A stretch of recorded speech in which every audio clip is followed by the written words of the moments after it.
Welcome to once again to another video. हा video अतिशय महत्त्वाचा आहे, कारण की या व्हिडिओमध्ये आपण काही महत्त्वाच्या गोष्टी ज्या आहेत त्या तुम्हाला सांगायच्या आहेत. ठीक आहे.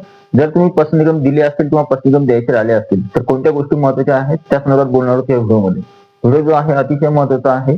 हा व्हिडिओ जास्तीत जास्त शेअर करायला मात्र विसरू नका. ठीक आहे. कारण की तुमचे जे मित्र असतील ज्यांनी पसंत निगम दिले असतील किंवा द्यायचे बाकी असतील तर त्यांच्यापर्यंत हा व्हिडिओ नक्की पोहोचवा. तर सगळ्यात अगोदर बघा, हा व्हिडिओ सुरू करूया. व्हिडिओ सुरू करण्या अगोदर जर तुम्ही चॅनलवर नवीन असेल चॅनलला सबस्क्राईब करा, व्हिडिओ आवडला तर व्हिडिओला लाईक करा आणि अशाच प्रकारच्या माहितीसाठी चॅनलला सबस्क्राईब करा आणि या व्हिडिओला जास्तीत जास्त शेअर आणि जास्तीत जास्त हाईप करायला विसरू नका. तर चला सुरू आजचा video. Telegram channel, WhatsApp channel link description मध्ये त्यांना सुद्धा तुम्ही जॉईन करू शकता किंवा सबस्क्राईब करू शकता. तर सगळ्यात पहिली महत्त्वाची गोष्ट म्हणजे बघा, प्रत्येक अभियोग धारक आता पवित्र पोर्टल साईटवर जे आहे आपण पसंत निगम देतोय. पसंत निगम देताना एक काळजी तुम्हाला महत्त्वाची घ्यायची ती अशी आहे की ज्यावेळेस आपण जाहिराती बघतो तुम्हाला ज्यावेळेस तुम्ही लॉग इन करता प्रोफाईल मध्ये तर तुम्ही तुमची प्रिफरन्स जे आहे ते जनरेट केले असते. ठीक आहे. म्हणजे विदाऊट इंटरव्ह्यूचे प्रिफरन्स जनरेट करायचे, नंतर विथ इंटरव्ह्यूचे प्रिफरन्स जनरेट करायचे. दोन्ही प्रिफरन्स जनरेट केल्यानंतर तुम्हाला एक गोष्ट करायची आहे ती अशी आहे की प्रिफरन्स जनरेट करताना किंवा प्रिफरन्स जनरेट झाल्यानंतर आपल्याला काय करायचंय, सगळ्यात अगोदर तुम्ही जनरेट केलेले प्रिफरन्स डाउनलोड करून घ्या आणि त्यांना सेव्ह करून घ्या. नाहीतर ते प्रिफरन्स जे आहे ते परत जनरेट होणार नाही किंवा परत ज्या जाहिराती आहेत त्या जर कमी आल्या तर प्रॉब्लेम होऊ शकतो. तर प्रिफरन्स सेव्ह करून घ्यायचे आणि डाउनलोड करून घ्यायचे, पहिला पॉईंट. दुसरा जो पॉईंट आहे तो, तुम्ही जाहिराती बघितली असेल तर तुम्हाला जर जाहिरात बघायची असेल, खूप साऱ्या उमेदवारांचा प्रश्न होता की जाहिरात कशी बघायची. तर बघा, जाहिरात तुम्ही जे डाउनलोड केलेले पेजेस असतात त्याच्यामध्ये जाहिरात दिसत नाही. तुम्ही प्रोफाईल मध्ये गेल्यानंतर प्रत्येक जाहिरात बघण्यासाठी साईडला जा, एका शेवटी तिथं चष्म्याचं एक आयकॉन असतं. त्या चष्म्याच्या आयकॉनवर तुम्ही क्लिक केलं म्हणजे आता समजा उदाहरणार्थ तुम्ही प्रिफरन्स विदाऊट तुम्ही प्रिफरन्स जनरेट केल्यानंतर मला ते कळतं किती प्रिफरन्स आले मला. तर त्या प्रिफरन्स पहिल्या प्रिफरन्सवर जायचं, सगळ्यात शेवटी जायचं, चष्माचं आयकॉन आहे तिथे. आणि तिथे गेल्यानंतर तुम्हाला कळतं ही जाहिरात खुल्या प्रवर्गासाठी आहे का आपल्या कास्टसाठी आहे. ठीक आहे. म्हणजे आपल्या कास्टमधून आपल्याला ही जागा आली आहे का खुल्या प्रवर्गामधून आपल्याला ही जागा आली ते तुम्हाला कळतं. ठीक आहे. ते झालं जाहिरात कशी बघायची. तिसरा पॉईंट, प्रिफरन्स आल्यानंतर किंवा प्रिफरन्स संदर्भात काळजी कोणती घ्यायची तिसरी ती आहे की तुम्ही प्रिफरन्स जनरेट केल्यानंतर तुम्ही ज्या ठिकाणी पात्र आहात त्याच ठिकाणचे तुम्हाला प्रिफरन्स आले का किंवा नाही या संदर्भात खात्री करून घ्या. ठीक आहे.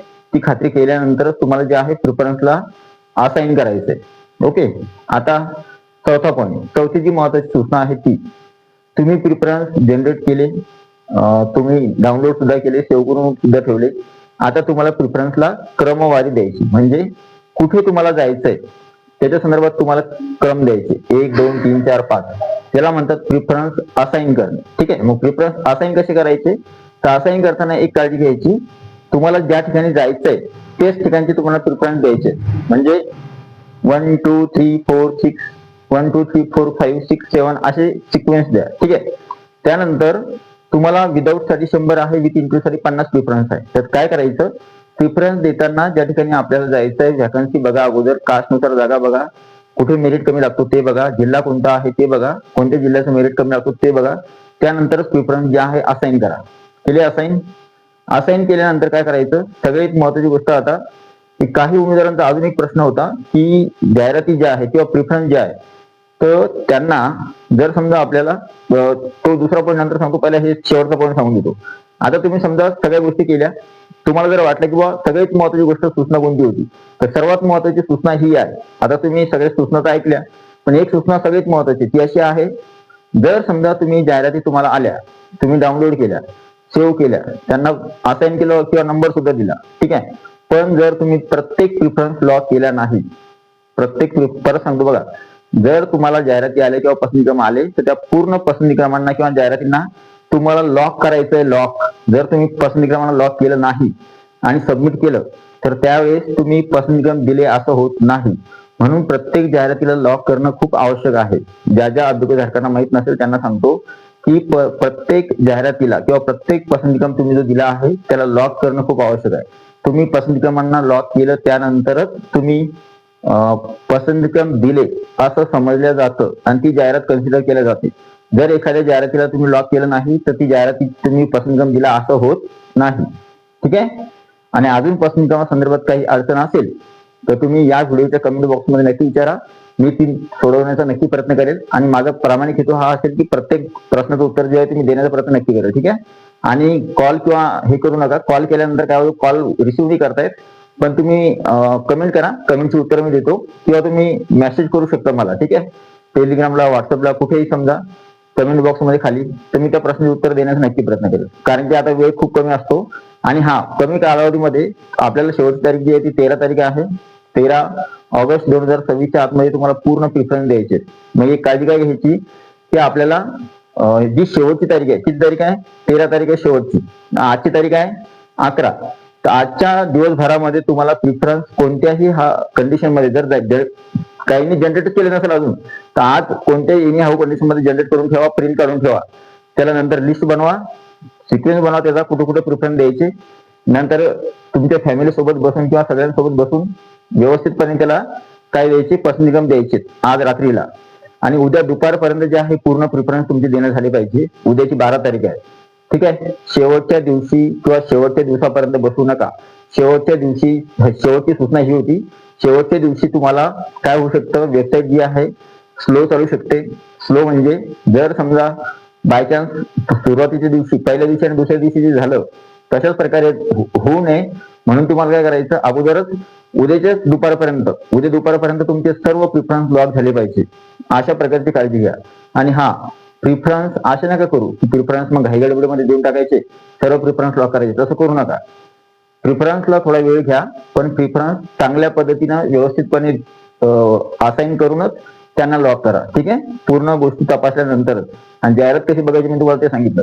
आणि सगळ्यात शेवटी एक गोष्ट आहे की प्रिफरन्स तुम्ही दिले, समजा प्रिफरन्स देण्यात झाले, लॉक झाले, तर लॉक झाल्यानंतर सगळ्यात अगोदर लॉगिन मधून बाहेर येण्या अगोदर ती सर्व लिस्ट जी आहे, जे तुम्ही पर्सनल इन्कम दिलेली आहे, ती पूर्ण PDF त्याची प्रिंट आउट काढून घ्या. ती प्रिंट आउट तुमच्याजवळ असणं खूप आवश्यक आहे.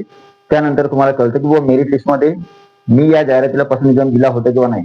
जर तुम्ही पर्सनल इन्कम दिला आणि तुमचे मार्क्स, आणि जर तुमच्या खालच्या मार्क्सवाला घेतला, तर त्यावेळेस तुम्ही ऑब्जेक्शन घेऊ शकता, किंवा खालच्या मार्क्सवाला जर घेतला तर त्यावेळेस तुम्ही प्रश्न विचारू शकता. त्याच्यामुळे काय करायचं तुम्हाला, की प्रिफरन्स दिल्यानंतर ती लिस्ट डाउनलोड करून ठेवणं किंवा ती लिस्ट प्रिंट आउट करून ठेवणं. समजा मी पर्सनल इन्कम दिले, तर मी ती पूर्ण लिस्ट काय करणार, त्याची प्रिंट आउट सेव्ह करणार आणि ती एखाद्या इंटरनेट कॅफेवाले जे आहेत त्यांच्याकडून मी प्रिंट आउट करून घेणार, ठीक आहे. या सर्व गोष्टी तुम्हाला व्यवस्थितपणे करायच्या. आणि या सगळ्या गोष्टी केल्यानंतरच तुम्हाला जे आहे तुम्ही योग्य पद्धतीने प्रिफरन्स दिले असं समजलं जातं, ठीक आहे. तर कोणकोणत्या काळजी घ्यायच्या, सगळ्यात अगोदर प्रिफरन्स व्यवस्थित बघा, जनरेट करा व्यवस्थित. नंतर जाहिराती बघून घ्या. नंतर मिडियम क्लासनुसार जागा बघा. नंतर तुम्ही त्याला असाइन करा सिक्वेन्स नुसार. आणि हा, ज्या ठिकाणी जायचं त्या ठिकाणी जाहिरात द्या. तुम्हाला ज्या ठिकाणी जायचं नाही त्या ठिकाणी देऊ नका. काही आता हा, एक विद्यार्थ्यांची सूचना होती, काहींचं म्हणणं होतं सर आम्हाला 100% इन्कम द्यायची नाही, आम्हाला 20च द्यायचे किंवा 30च द्यायचे. तुमच्या मनावर आहे. तुम्ही 2 जरी दिले किंवा तुम्ही 3 जरी दिले तरी चालतं, किंवा 10 जरी दिले तरी चालतं. तुमच्या मनावर तुम्हाला पर्सनल इन्कम किती द्यायची, ठीक आहे. तुमच्यावर कोणत्याही प्रकारची बळजबरी नाहीये. तुम्हाला जेवढी पर्सनल इन्कम द्यायची तेवढीच द्या, त्यापेक्षा जास्त देऊ नका. आणि जर तुम्हाला असं वाटलं की आपण 100 द्यायचे आणि 50 द्यायचे, म्हणजे 150 द्यायचे पूर्ण जे आहे ते, तुम्ही 150% इन्कम देऊ शकता, ठीक आहे. तुमच्या मनावर आहे. आणि हा एक गोष्ट महत्वाची, जर तुम्हाला फक्त विथ इंटरव्ह्यू साठी जायचंय तर तुम्ही विदाऊटची प्रिफरन्स देऊच नका, तिकडे बघूच नका. आणि जर समजा तुम्हाला फक्त विदाऊटचेच द्यायचे 2-4 जवळच्या जवळ आसपासचे जिल्हे, बाकी द्यायचेच नाही, तुमचा स्कोर चांगला येतो, मग तुम्ही काय करा, फक्त विदाऊटचे जे तुम्हाला प्रिफरन्स द्यायचे ते तेवढे द्या आणि विथ इंटरव्ह्यूची देऊच नका. जे प्रिफरन्स दिल्याने तुमचा विचार त्या प्रिफरन्स साठी होत नाही. आणि असं काही नाही, एक महत्वाची गोष्ट की तुमचं विदाऊट साठी सिलेक्शन विचार होतो आणि मग विथ साठी होईल का. जर तुम्ही विथचे दिलेच नाही तर विथ साठी तुमचा विचार होतच नाही.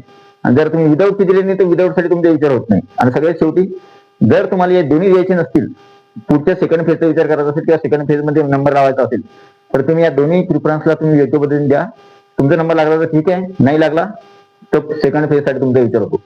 फेज 1 मध्ये तुमचा सिलेक्शन नाही झालं तर फेज 2 मध्ये तुम्हाला चान्स मिळतो किंवा संधी मिळते, ठीक आहे. तर अशा प्रकारची ही सर्व माहिती होती. आय होप हा व्हिडिओ तुम्हाला आवडला असेल. व्हिडिओ लाईक करा, चॅनलला सबस्क्राईब करा. अशाच प्रकारच्या महत्त्वपूर्ण माहितीसाठी भेटूया पुढच्या व्हिडिओमध्ये. या व्हिडिओला जास्तीत जास्त शेअर करा, जास्तीत जास्त हाईप करा. व्हिडिओ आवडला तर व्हिडिओला लाईक करा. तुमचा कमेंट जो आहे, तुमचा अभिप्राय जो कमेंट बॉक्स नक्की द्या. Thank you so much. Take care. Bye bye.